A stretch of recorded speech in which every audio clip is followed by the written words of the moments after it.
Os algoritmos para criação de cor de pele negra são baseados nos algoritmos de criação de cor de pele branca. Ou seja, a cor de pele branca ela é o ponto de partida para a criação da cor de pele negra, o que é totalmente enviesado, certo? Em relação ao realismo, a percepção das pessoas sobre o realismo desses personagens, eles foram considerados muito menos realistas do que os personagens de cor de pele branca. Você está ouvindo Código do Caos.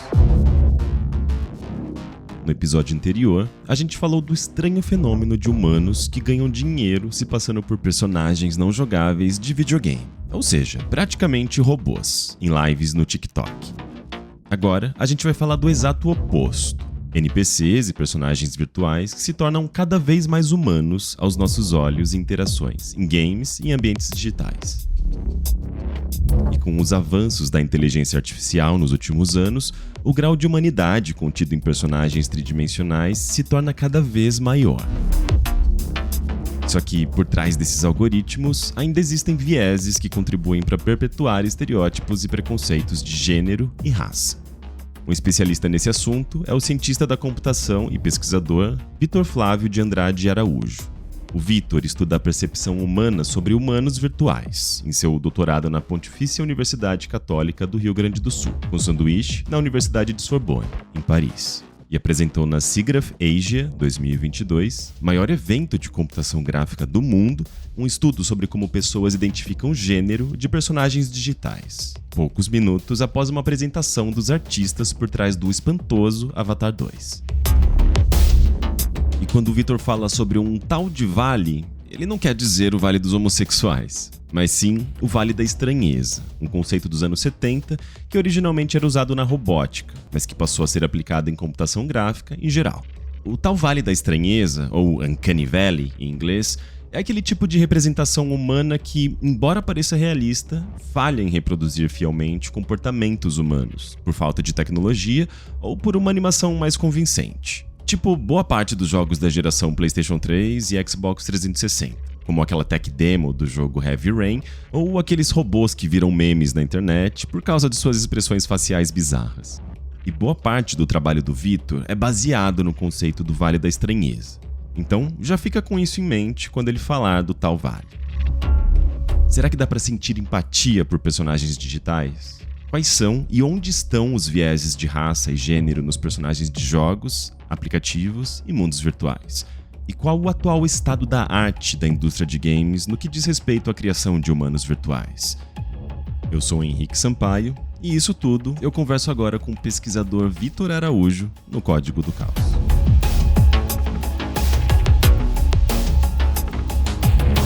Vitor, é um prazer ter você aqui comigo no Código do Caos. Seja muito bem-vindo. Obrigado, prazer é meu. Estou muito honrado de estar aqui, bem feliz de conversar com você. Vitor, atualmente a gente lida bastante com personagens virtuais, não só em games, né, que já pode dizer que é uma linguagem mainstream e muito mais disseminada do que era no passado, mas também online. Online em si já é um termo muito antiquado, né? Mas assim, aplicativos na internet, chatbot, WhatsApp, sei lá, você vai interagir com uma marca, é praticamente um personagem aquilo, né? Você tá falando ali com um robô. A gente lida com personagens virtuais em muitas situações diferentes. A gente consegue sentir empatia por um boneco virtual, por um personagem virtual? E se sim, o que determina esse grau de empatia que a gente pode ter com um personagem que a gente sabe que não é humano? Tem várias coisas aí que você colocou. Tem um boneco virtual que tem as características visuais, certo? Então, ele tem as características próximas de seres humanos, ele tem o antropomorfismo ali bem claro em relação a visual, como características faciais, características do corpo, etc. Tem os chatbots por trás ali quando a gente conversa com, sei lá, quer pedir algum produto no WhatsApp. Mas em todos os casos depende do que é proposto, na verdade, tá? Então, sei lá, se a gente pensar apenas no visual, trazendo para a parte do irrealismo, o realismo que eu digo é cartunesco, por exemplo, a gente vai depender de alguns pontos como expressões, exageros, né? Então, sei lá, personagens da Disney precisa ser muito expressivos, com os olhos gigantes, por exemplo. Mas quando a gente fala em muito realista, a gente precisa de algumas outras coisas, por exemplo, o nível comportamental humano. Então, ele precisa ter um nível comportamental que ele pareça ser um humano mesmo, ele precisa ter as emoções próximas de seres humanos, ele precisa se comportar como um ser humano. E aí tem outra coisa também, que aí junta tudo isso, ou pode tirar a parte visual, e pode só contar com o chatbot, que é a depender de ação e reação e interação com aquele ser artificial ali, tá? Então a gente precisa pensar em uma narrativa, que pode passar tristeza, por exemplo. Sei lá, ele precisa te dar uma palavra de apoio, ele vai dar aquela palavra de apoio, e a gente pode sentir empatia por isso, a partir de textos, por exemplo. Então, sim, dá para fazer isso em várias situações, tá? E aí a gente pode também incluir outra coisa, que é a questão do carisma, que é outra coisa, né?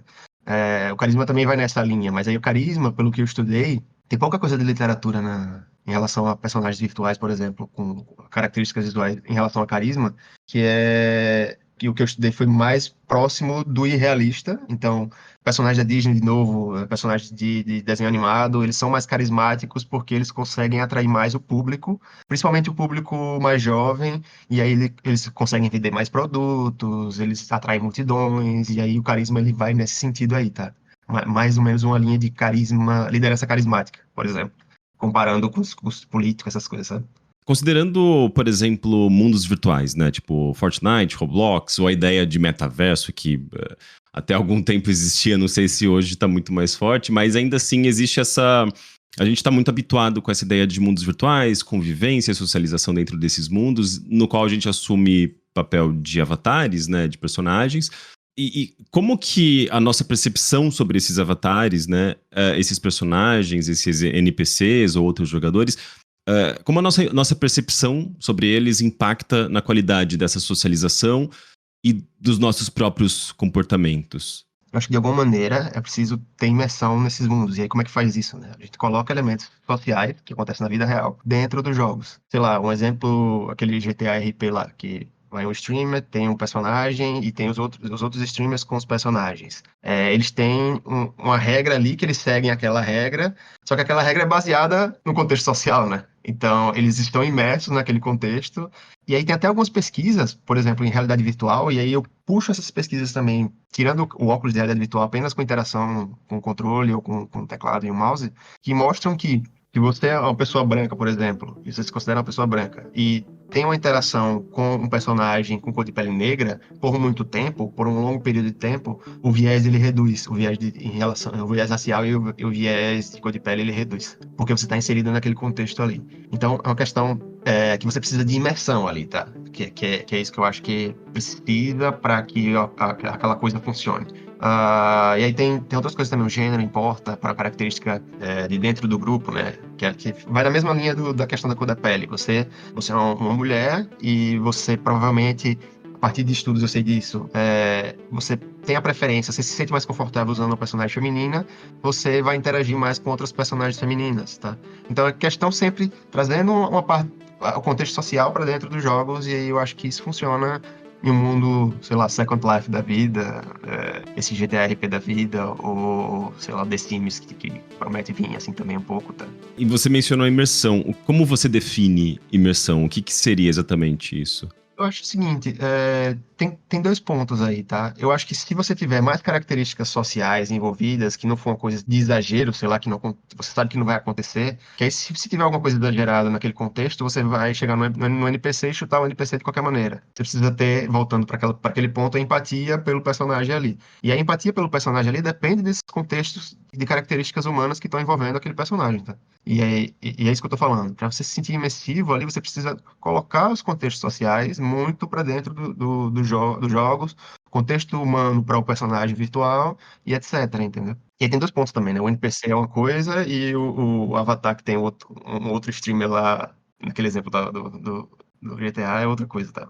Tem dois pontos diferentes aí. É claro que é mais difícil você chegar num NPC da vida que você sabe já que é o NPC ali, que aí precisa de muito realismo para você. Será que é um NPC ou será que é um outro jogador? Para você se comportar de maneira igual com relação a um avatar que tem um jogador por trás. Né? Então o jogador ele tende a mudar o comportamento dele quando ele sabe se aquele personagem é controlado por um outro humano ou se é controlado por um computador? Sim, ele tende a mudar exatamente por causa disso, porque ele precisa ver aquelas características ali E é isso que eu falo, né? Que aí talvez a gente entre depois no Vale da Estranheza. Mas a gente mira sempre no ultra realista ou fotorrealista, digamos assim, né? Para chegar naquela perfeição ali, a gente mira sempre o humano real. E o humano real, a tendência, né? A não ser que você seja um psicopata da vida, é que você chegue na rua e você não dê um soco na cara dele, entendeu? Sim, mas num ambiente virtual, os jogadores eles tendem a se sentir num espaço seguro para eles explorarem coisas e ações que eles não fariam no mundo real. E daí entra uma questão de moralidade até, né? Exatamente, exatamente. E aquele personagem, NPC, não sei, vamos chutar aqui, vamos colocar o exagero, tá? Se tiver uma realidade, uma inteligência artificial que faça com que você duvide que aquele ali é um ser humano por trás ou não, a moralidade dela vai ser diferente, entendeu? A moralidade, eu digo, a ação daquele usuário com relação àquele personagem vai ser diferente. Será que a gente consegue realmente perceber que aquilo ali é uma pessoa por trás ou não é uma pessoa por trás? E aí vem essas questões de inteligência artificial de hoje em dia que talvez a gente consiga no futuro não distinguir se é real ou se não é real, tá? E vai muito no caminho do que o Vale da Estranheza propôs no início de tudo, né? Uhum. Então, se a gente tiver, digamos, num jogo, um MMO, por exemplo, ou mesmo esses jogos de realidade do GTA, como chama? RP? RP. É, RP. Então, se a gente tiver num ambiente desse, no qual pode haver NPCs e pode haver jogadores reais, e os NPCs estão controlados por uma inteligência artificial, supostamente, que simula jogadores reais, os jogadores eles têm uma tendência a manter um grau de sobriedade maior e um respeito maior a esses personagens? Sim, tem alguns estudos que falam alguma coisa nessa linha aí, tá? Não especificamente sobre GTRP, mas em relação à moralidade, sim. Porque a gente vai, de novo, né, colocando o antropomorfismo no nível... Antropomorfismo que eu digo é colocando características humanas no nível muito realista, próximas a seres humanos reais, tá? Então, claro que não é 100% de certeza que isso aconteça, tá? Porque a gente não chegou nesse ponto ainda. Mas a tendência é que sim. Uhum. E existe na indústria de games, não sei se você tem essa informação, mas existe uma linha de desenvolvimento de jogos e tecnologias para que se chegue nesse grau de realismo para povoar esses mundos virtuais com esses personagens realistas a ponto dos jogadores terem uma maior empatia por NPCs, porque a gente sabe que normalmente não é isso que acontece, né? Não, sim, sim. Então, isso é uma coisa bem recente, tá? Porque quando eu comecei o doutorado, comecei em 2020, eu não conseguia ter uma tecnologia acessível para que eu conseguisse um humano virtual muito realista. Hoje em dia a gente sabe que tem o MetaHuman da Epic Games. O MetaHuman é uma tecnologia da Epic Games, que aí você consegue utilizar na Unreal, tá? O MetaHuman é uma plataforma que você consegue criar humanos virtuais fotorrealistas ou quase fotorrealistas. Fotorrealistas é um nível de realismo muito alto. Tem uma cena do Matrix que foi feita com esses personagens virtuais. O Neo lá estava muito realista, extremamente realista. Que você não consegue distinguir se é um humano real, se era esqueci o nome do ator agora lá, ou se era um personagem criado com computação gráfica. E era um personagem criado com computação gráfica. E essa tecnologia, hoje em dia, ela é muito acessível. Você consegue utilizar um personagem, você consegue criar, sei lá, o Rick lá, com algumas fotos, você consegue recriar o Rick em 3D, muito realista. Muito, muito realista. Então, no início do doutorado, eu não conseguia ter isso. Quando eles lançaram isso, claro que bombou tudo, né? Estado da arte, digamos assim, de humanos virtuais, em termos de realismo. Tanto é que tem até artigos falando exatamente sobre isso, que esses humanos virtuais do MetaHumans, eles já passaram do Vale, passaram muito do Vale da Estranheza. Então as pessoas se sentem muito confortáveis ao observar ele, porque acham realmente que são humanos reais se forem colocados em um filme, por exemplo. E a partir daí, com o crescimento da inteligência artificial do ano passado para cá, que foi muito grande, né? Eu sei que tem alguns plugins que você consegue colocar, sei lá, o chat GPT para dentro do MetaHuman, digamos assim, né? Em aspas, né? E aí ele consegue perceber algumas coisas em fotos, por exemplo, ou vai nessa linha, tá? É muito inicial ainda, meio que beta, mas que vai nessa linha. Isso para Unreal. Para Unity, eles estão com um beta agora, que eles pretendem fazer o seguinte: você quer um personagem, um adulto virtual, dando cambalhota, para você fazer isso em animação é muito complexo, né? O animador ele precisa de alguns keyframes ali para fazer o personagem dar um giro no ar. Se você digitar lá, meio que no chat GPT da vida, quero uma animação tal, o humano virtual ele vai ter aquela animação. Quero um discurso para, sei lá, político. Ele vai lá e mexe a boca, as expressões. Vai nessa linha, entendeu? Tá muito no início ainda, mas é um início que É isso que eu tô falando. Em 2021 eu não tinha nenhum personagem humano virtual. Hoje eu já tenho um humano virtual que já tá nessa linha, entendeu? E essa tecnologia de criação de personagens realistas que você usa IA para fazer animação, para dar voz a esses personagens, ela já está disponível nas engines atualmente? Tipo, se eu for um game dev e baixar ali a Unreal Engine, eu consigo usar essa ferramenta?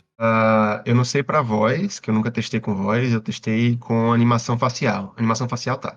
Você precisa ter. Eu não testei se tem pra Android, tá? Mas o que foi que eu fiz em uma das minhas pesquisas? Eu criei o personagem. Ultimamente eu tenho trabalhado, tá, vamos voltar pro início. Ultimamente eu tenho trabalhado mais com viés de gênero, tá?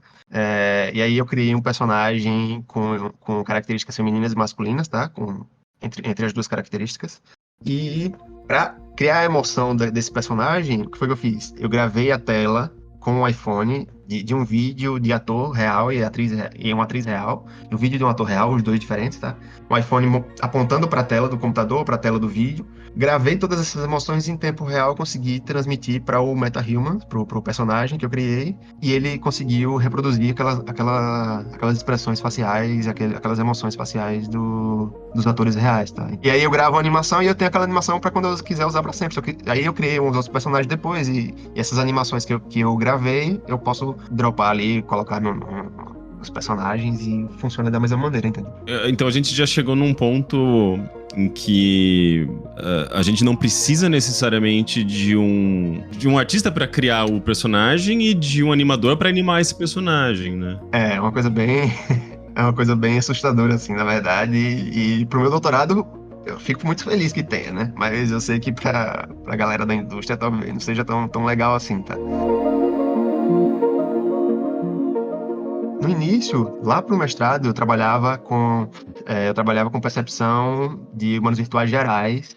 Gerais eu digo diversos jogos, filmes, aí para avaliar através da teoria do Vale da Estranheza, né? Para quem não sabe, a teoria do Vale da Estranheza é o seguinte: quanto mais realista, quanto mais próximo de um ser humano é aquele humano, aquele ser artificial, né? Porque vai de robôs até personagens virtuais. Quanto mais realista ele for, mais próximo do ser humano real ele for, mais características humanas ele tiver, maiores as chances da pessoa que está assistindo, interagindo com ele, se sentir desconfortável. Por quê? Isso é uma questão de identificação, tá? Eu sou humano, eu vou interagir com o que eu acho que deve ser o normal para mim, que é um outro ser humano, entendeu? Então, se, por exemplo, o Rick, eu estivesse interagindo aqui com o Rick e o Rick tivesse olhos gigantes, isso ia me causar uma estranheza. Então, o Rick tem características humanas, mas só que tem uma característica faltante ali ou uma característica exagerada. Então, o Rick é muito realista, só que tem os olhos gigantes e aí vai fazer com que eu me sinta estranho. Eu me sinta desconfortável, digamos assim, né? Aí, durante o meu doutorado, eu trouxe uma perspectiva de como a gente está falando de identificação humana aqui, aí a gente traz características humanas, tem de outras características humanas, tem o gênero, tem a cor da pele, então eu trouxe mais diversidade para análise através do Vale da Estranheza, né? E aí eu tive uma pesquisa inicial, que era percepção de homens e mulheres em relação a personagens femininas e personagens masculinos, trazendo na perspectiva do Vale da Estranheza. Nessa pesquisa, eu encontrei alguns resultados e um deles foi: as mulheres elas se sentiam mais confortáveis com personagens femininas muito realistas do que personagens masculinos muito realistas. E aí, a gente sabe que esse recorte é o recorte de jogos de hoje em dia, tá? O The Last of Us é um exemplo. As mulheres, elas tendem a se sentir mais confortáveis usando personagens realistas de jogos, por exemplo. Isso tem alguma razão? Tem alguns pontos aí, tá? Por exemplo, trazendo de novo aquela questão de empatia e de interação. A interação, ela faz com que a gente se sinta mais imerso naquilo que a gente conversou no início, né? Comparando jogos e comparando filmes, por exemplo, tá? Você precisa ter um realismo maior para que você se sinta imerso e você se sinta confortável jogando com aquele personagem ali. Então, só nesse recorte aqui, a gente sabe que, tendo essa característica de identificação, trazendo conforto, identificação, gênero, e tendo essa imersão, né? Então é como se fosse uma vida real ali, tá? E tem pesquisas da psicologia que falam que mulheres se sentem mais confortáveis em conversar com outras mulheres. Então vai nessa linha aí, entendeu? Mas o fato do personagem ser mais realista faz com que a mulher se sinta mais confortável? Aqui eu acho que você mencionou isso. Isso que eu achei curioso. Tipo, se for um personagem cartunesco, por exemplo. O cartunesco foi similar. Eu fiz essa comparação também. Foi similar entre homens e mulheres. Então, Porque o cartunesco é um outro exemplo que vai naquela linha do carisma que eu falei, né? Só de ser cartunesco, ele já faz com que, automaticamente, você se sinta confortável com ele. E aí eleva o nível de conforto, né? Então, os cartunescos, eles tendem a a transmitir mais conforto para o telespectador ou para quem interaja com eles do que o personagem realista. Então, digamos, é um outro nível de comparação aqui, tá? Claro que a gente coloca tudo na mesma pesquisa, porque a gente precisa avaliar com a perspectiva do Vale da Estranheza ali, porque tem, assim, hoje em dia, para você estudar o Vale da Estranheza, tem alguns estudos que dizem o seguinte, que você precisa ter 3 níveis de realismo no mínimo. E é por isso que a gente precisa ter os personagens cartunescos e realistas, que a gente fala, os personagens moderadamente realistas, que são aqueles que estão próximo do vale ou dentro do vale, e os personagens muito realistas. Mas só que aí a gente sempre faz essa comparação, né? Claramente, os moderadamente realistas, eles são passam menos conforto do que os realistas e do que os irrealistas. Mas os realistas, eles tendem a passar mais conforto do que os realistas, porque eles elevam o nível de conforto tanto para mulheres, quanto para homens, quanto para qualquer gênero, entendeu? E aí tem até uma outra pesquisa aqui, que foi aprovada recente minha, eu faço a comparação seguinte. Eu trago essa perspectiva do Vale da Estranheza também. Da mesma maneira que eu fiz personagens femininos e personagens masculinos, eu separei personagens de cor de pele branca e personagens de cor de pele negra. E aí a minha hipótese no início é que foi até um pesquisador de Yale que levantou, que ele diz o seguinte: os algoritmos para criação de cor de pele negra são baseados nos algoritmos de criação de cor de pele branca. Ou seja, a cor de pele branca, ela é o ponto de partida para a criação da cor de pele negra, o que é totalmente enviesado, certo? Mas o que seria o algoritmo de criação de cor de pele, exatamente? É em relação à iluminação da pele, como aquela pele vai entrar ali naquele tipo de cenário, etc, entendeu? Como ela vai ficar naquele tipo de iluminação ali, etc. Reflectância também, entre outras coisas, né? Como ela vai chegar a luz nela, como é que vai refletir, etc. Então é o seguinte, ele faz com que, na minha hipótese, faz com que os personagens com cor de pele negra, eles já caiam o nível de realismo, certo? Só que a dúvida era, será que eles vão cair o nível de realismo para que, psicologicamente, né, na percepção das pessoas, eles fiquem tão irrealistas que eles aumentem o nível de conforto? Porque, como eu falei, personagens irrealistas, eles tendem a aumentar o conforto. Ou será que eles caíam no vale, né? Essa era a dúvida.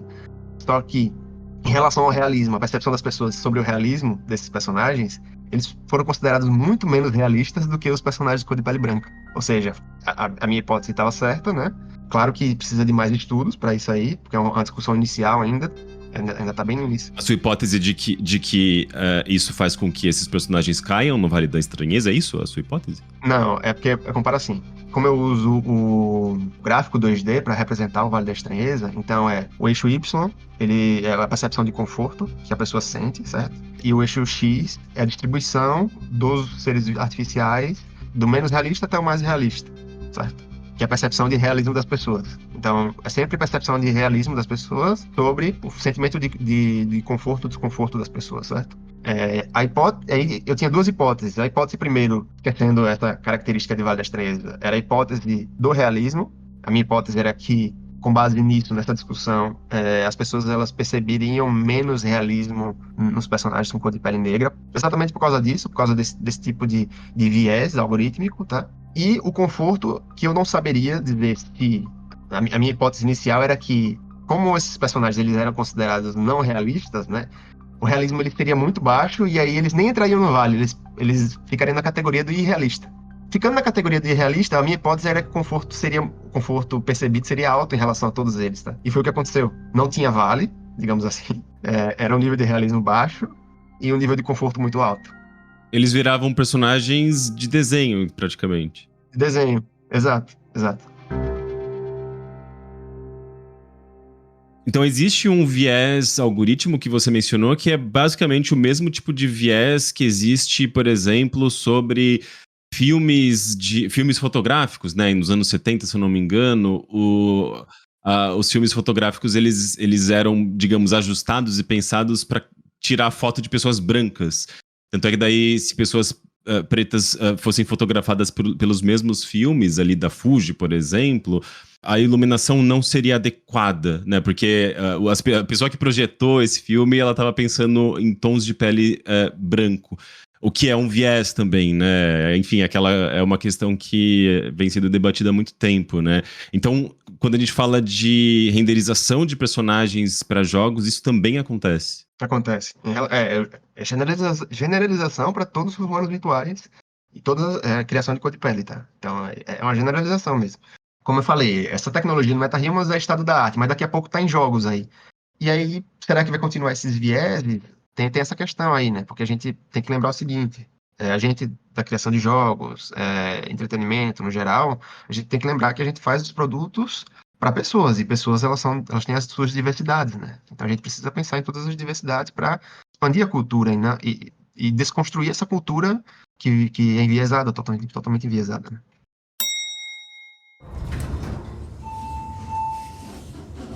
Essa pausinha aqui é só para lembrar vocês de que o Código do Caos é um podcast independente, feito única e exclusivamente por mim, Henrique Sampaio. Se você estiver gostando do programa, eu peço para você considerar entrar em apoia.se/Código do Caos, tudo junto, e dar uma olhada nas opções de apoio. Você também pode fazer contribuições diretas via Pix.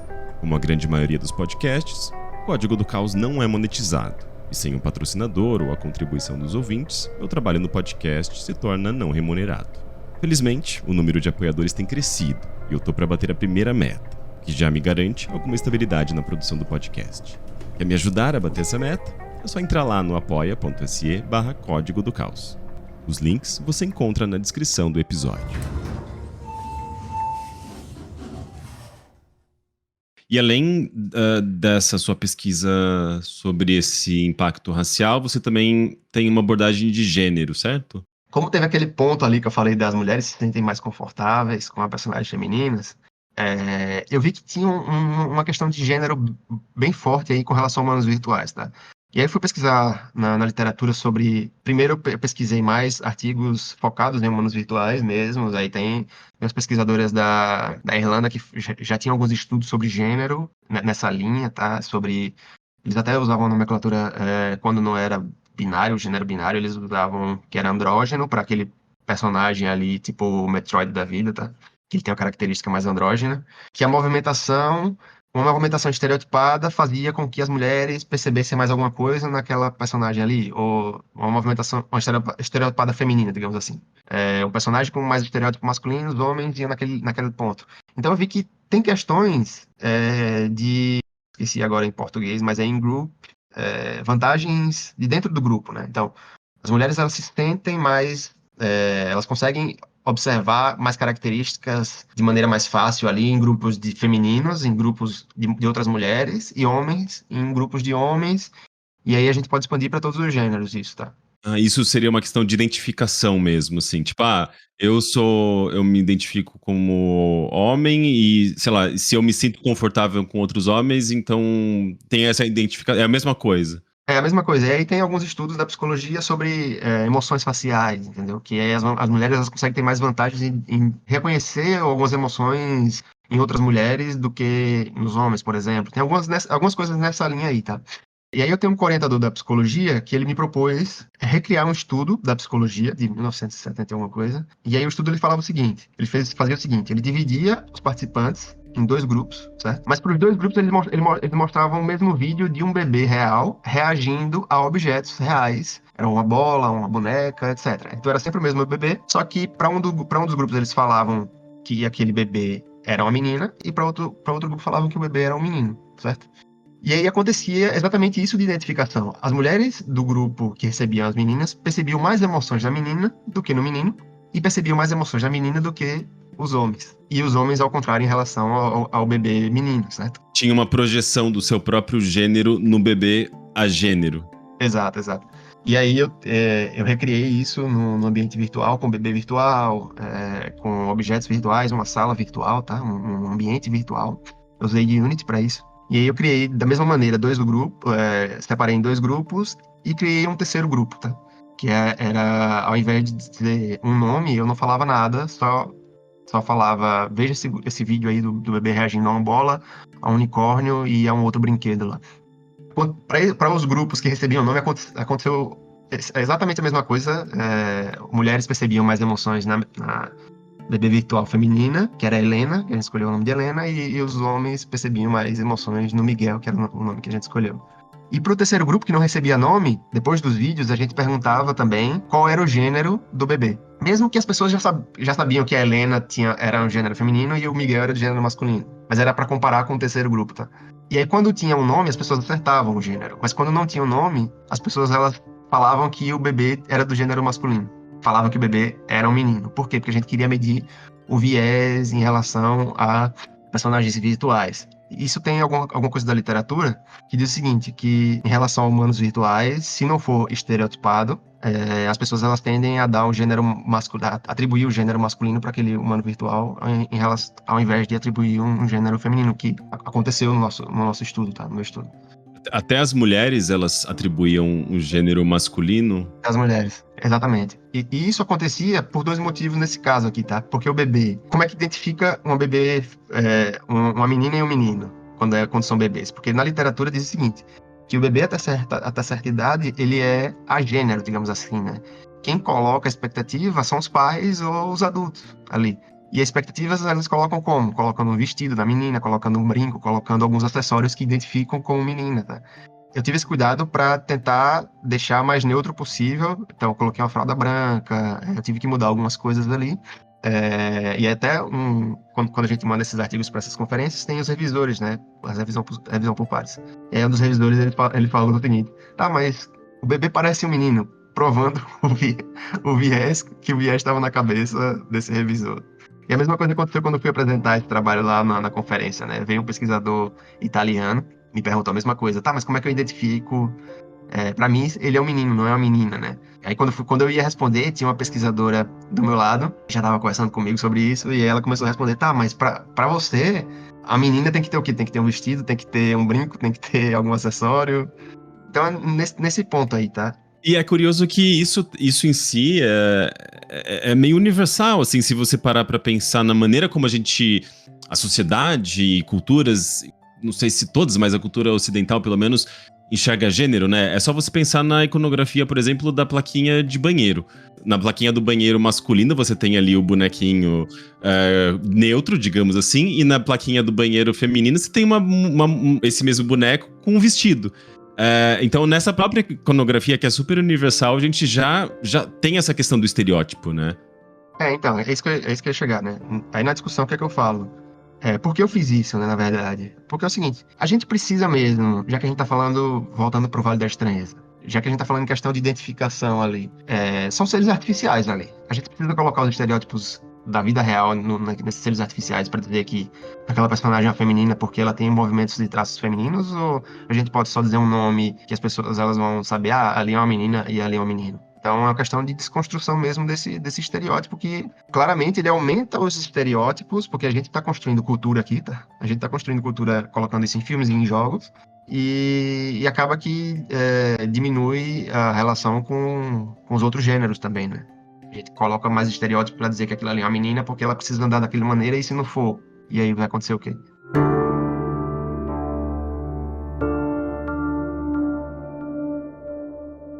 Sim, então, com esse seu trabalho da percepção humana, trazendo contextos culturais e sociais sobre personagens virtuais em jogos e outras coisas, o que a gente consegue entender é que existe um reforço, né? Tanto pro bem quanto pro mal, assim. Então, se você coloca estereótipos de gênero ou raciais dentro de um jogo, você vai estar ajudando a espalhar essa noção deturpada que a gente tem sobre essas questões. E da mesma forma, se você desconstrói essas coisas e a partir do conhecimento mesmo, né? Você falou dessa questão do viés algorítmico, né? Então, a partir do momento que a gente entende que isso é um viés e começa a construir um algoritmo para construir construir personagens pretos que reflitam melhor a realidade, ou no caso, né, dessa questão de gênero, construir personagens femininas sem esses estereótipos, a gente vai estar contribuindo para mudar essa perspectiva na realidade,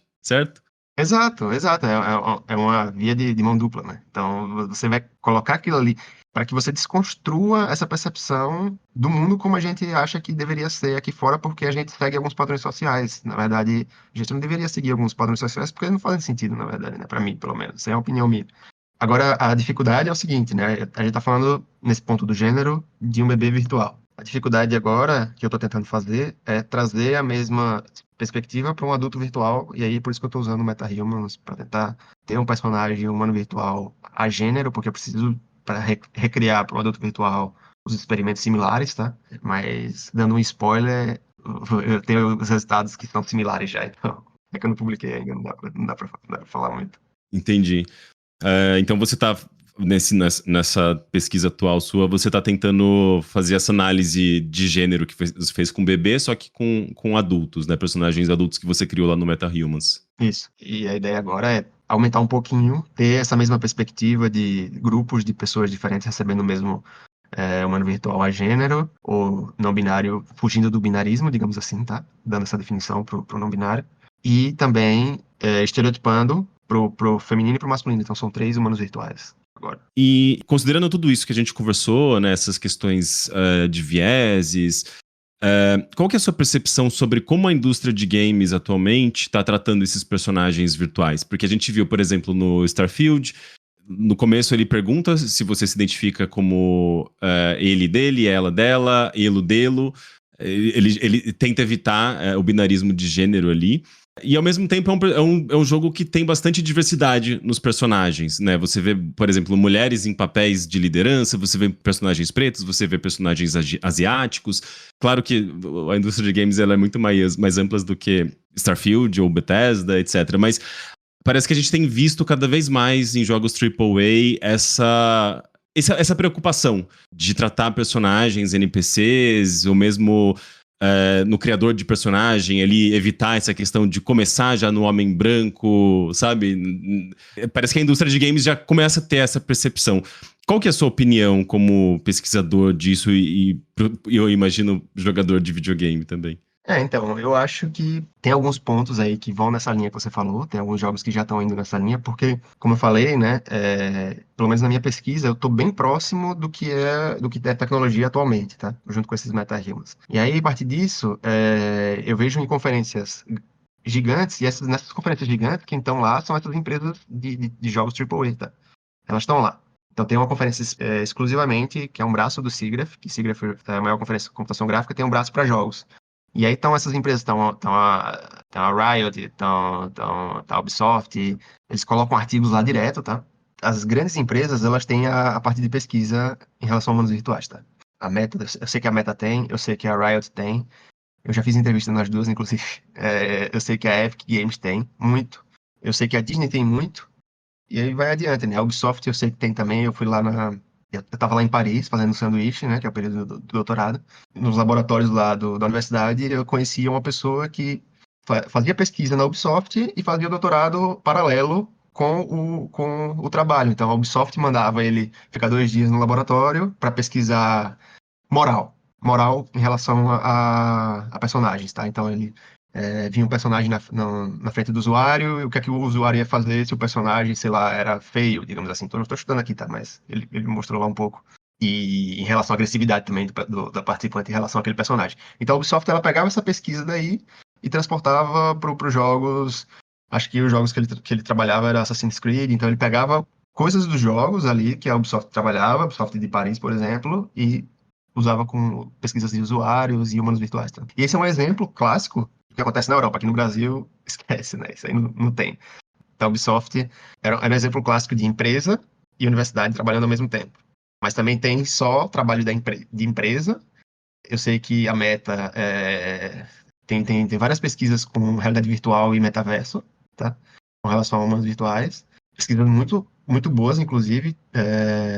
E tem algumas outras parcerias. Eu esqueci o nome da empresa agora que criaram as animações para o último Avatar, o filme, tá? Mas aí era nessa mesma linha. Mas, no geral, tem muitas empresas que se importam com isso, tá?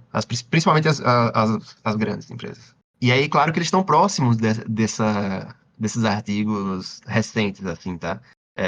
Eu sei que tem eu que pesquiso isso no mundo, e tem os outros grupos lá, tem esse grupo na Irlanda que pesquisa, que ele tem um braço da Disney, por exemplo. Então, eles estão bem próximos dessa literatura nova. E é por isso que eu acho que, no futuro, recente até, isso vai virar padrão, tá? E isso é bom. Mas tem alguns outros pontos também que ainda existem e que são preocupantes, mas talvez eles mudem com esse padrão novo, digamos assim, né? São movimentações de personagens femininas estereotipadas ainda. Tem um artigo de 2019, 2020, não lembro agora. Ele traz uma perspectiva, não é uma análise estatística, mas é uma análise mais qualitativa de alguns animadores e desenvolvedores que eles falam que é mais trabalhoso você criar uma animação feminina do que uma animação masculina. E eles usam mais padrão masculino para definir o personagem masculino qualquer e padrões estereotipados femininos.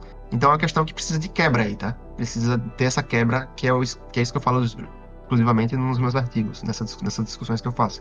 Não precisa ter esses traços estereotipados. Você pode ter essa animação masculina, digamos assim, né? Que eles dizem que é a animação masculina, para uma personagem feminina e ter uma narrativa envolvendo a atribuição do gênero ali.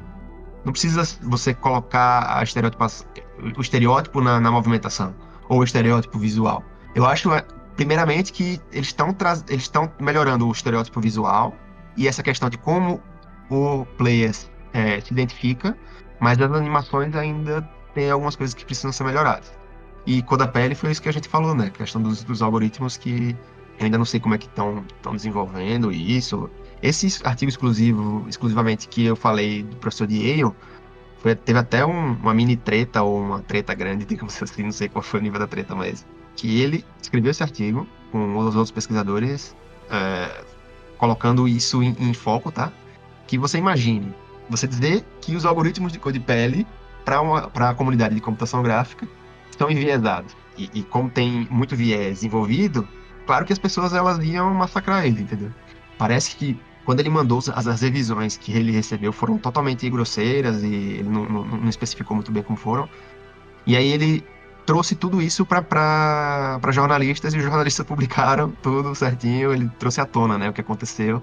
E aí a conferência depois se retratou e chamou ele para dar uma palestra com esse artigo. Que aí foi o pontapé inicial para essa discussão. Então é uma discussão nova, né? Uma discussão nova, que não envolve só você discutir sobre isso, mas envolve muita gente que ainda está na indústria que faz desse jeito porque acha certo desse jeito. E fica aquele pensamento que o certo é daquele jeito ali, entendeu?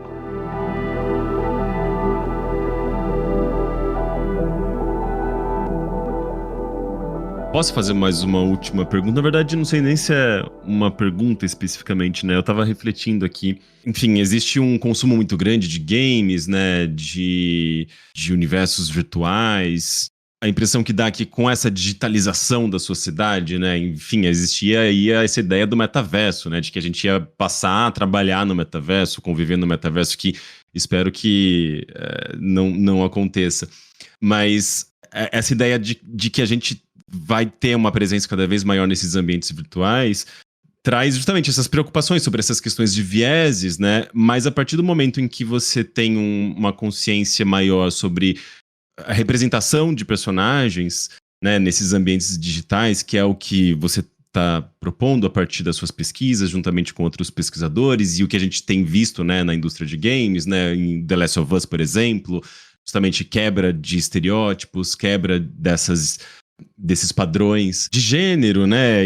Especialmente, a impressão que dá é que conforme a gente vai consumindo esses universos digitais, esses personagens a partir dos jogos, a gente talvez vá tendo o tipo de aprendizado que a gente teria com a convivência com pessoas diversas no mundo real. Né? Claro que eu imagino que o impacto no mundo real seja muito maior, né? Você entrar, por exemplo, num grupo de pessoas completamente diferentes de você e você aprender sobre a cultura delas e você passar a entender e respeitar aquela cultura que antes talvez você tivesse algum preconceito.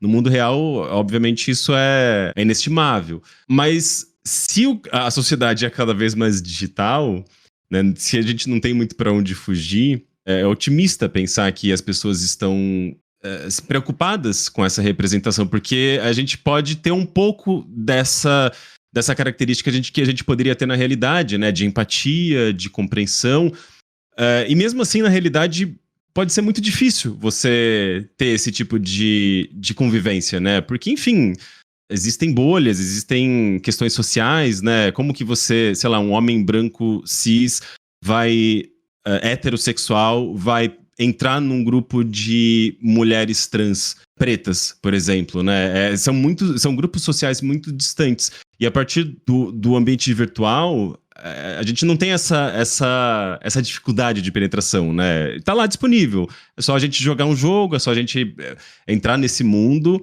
e as histórias vão estar lá disponíveis, esses personagens vão estar ali disponíveis pra gente interagir. Então tem algum ganho, né? Tentando formular isso numa pergunta.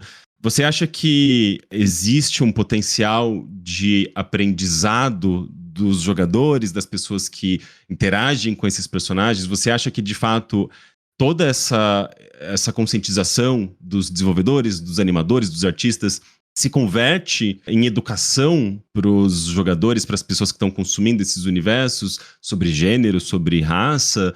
Ou você acha que é um salto muito grande de se fazer? Por parte das empresas, eu acho que, como você falou, isso já vem acontecendo, tá?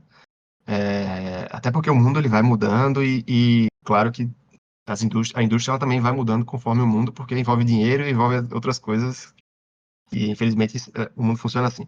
Mas aí trazendo, além do entretenimento, por exemplo, o que é que eu posso pensar aqui? Uma questão de conscientização, um psicólogo ou alguém que precise fazer com que a pessoa se conscientize, ela pode trazer um ambiente virtual desses e fazer com que essa pessoa ela use um avatar diferente daquele grupo que ela está ali naquela bolha, como aquilo que eu falei, né? A pessoa que se considera branca utilizando um avatar de um personagem com cor de pele negra, se envolvendo com um grupo de personagens com cor de pele negra. Tem vários estudos sobre isso. E se você tiver num grupo que não é o seu, com aquele avatar ali, em realidade virtual, por exemplo, a tendência é o viés diminuir. Então, você consegue fazer com que o viés diminua. Então, isso é um ponto positivo que pode não precisar nem você usar o óculos de realidade virtual, você pode escolher um avatar em um jogo, por exemplo, e ficar tentando trabalhar a pessoa com aquele jogo essa perspectiva de psicólogo ou de alguém que faça com que aquela pessoa se conscientize mais, tá? Acho que é muito positivo isso para os jogos no geral, tá? Envolvendo jogos sérios, envolvendo entretenimento no geral, acho que é muito positivo. Aí tem um outro lado também que envolve quem tem a grana, né? Digamos assim, que é o seguinte, tem um estudo sobre o Vale da Estranheza que eles utilizaram personagens brancos, europeus, uma perspectiva europeia, né? E personagens brancos numa perspectiva asiática. E aí tinham dois grupos de participantes brancos europeus e participantes asiáticos. Isso acho que foram grupos de participantes da Coreia do Sul e do Japão, eu acho, tá? E eles fizeram o seguinte: fizeram com que cada grupo observasse esses dois personagens, tá? Esses dois grupos de personagens, e o grupo das pessoas asiáticas, elas se sentiam mais confortáveis com os dois grupos de personagens. Por que isso? Porque eles consomem muita cultura ocidental. E eles conseguiam se sentir confortáveis no mesmo nível em relação aos personagens asiáticos e os personagens brancos europeus, tá? Já o grupo de participantes europeus, eles se sentiam mais confortáveis com o grupo de personagens europeus. Porque eles não consomem muita cultura asiática. Então é o seguinte, quem dominar isso daí vai fazer com que aquele outro grupo ele se sinta confortável de maneira similar com relação aos os dois mundos, digamos assim, tá? Mas só que quem não for vai meio que subdividir os grupos e deixar um grupo em minoria. Então como é que a gente resolve isso? Isso é uma questão de quem domina a indústria, né? Esse é um ponto. Aí eu não tenho solução para isso, né? É uma questão quase que de um soft power, né? Quem tem mais grana é que vai fazer com que domine aquilo ali. Tá? Tem essa questão da exportação cultural, né? Sei lá, quando a gente pensa em filmes, já vem talvez a ideia de casinhas norte-americanas, sendo que, na verdade, filme estrangeiro pode ser de qualquer lugar do mundo, né? Mas a indústria do cinema é tão poderosa, tão forte, que a gente já imagina esse tipo de cenário, né? Um cenário americano. Muito legal, Vitor. Eu acho que deu pra gente entender bastante aí o seu trabalho, sua pesquisa. Você usa redes sociais? Você quer deixar sua arroba para as pessoas poderem acompanhar o que você tiver para divulgar, alguma coisa assim? Tá, no Twitter, não é mais Twitter, no X, né? @Victor, tem um C, _ Flávio 12, e no Instagram é VF Victor Flávio, tudo junto. Vitor, obrigado pela sua participação. E a gente fica por aqui. Até a próxima. Tchau, tchau. Eu sou Henrique Sampaio e Código do Caos é uma produção Audiolog. Caso você esteja gostando do Código do Caos, eu posso pedir para você dar uma avaliação de 5 estrelas no seu tocador de podcast? Compartilhar o episódio com os amigos e postar na sua timeline também ajuda demais para fazer com que o Código do Caos chegue a mais pessoas. Antes de encerrar, eu queria agradecer ao Wade Tazaka, o Hugo Crisóstomo e o Marcos Vinícius Augusto da Silva, patronos do Código do Caos, que ajudam a manter o podcast e a fazer com que esse conteúdo possa existir. Muito obrigado a todos vocês. Para se tornar um apoiador como eles, basta entrar em apoia.se/Código do Caos e escolher o seu nível de contribuição. A partir de R$5, você já ajuda a manter a continuidade do Código do Caos. Por enquanto é isso. Até a próxima semana.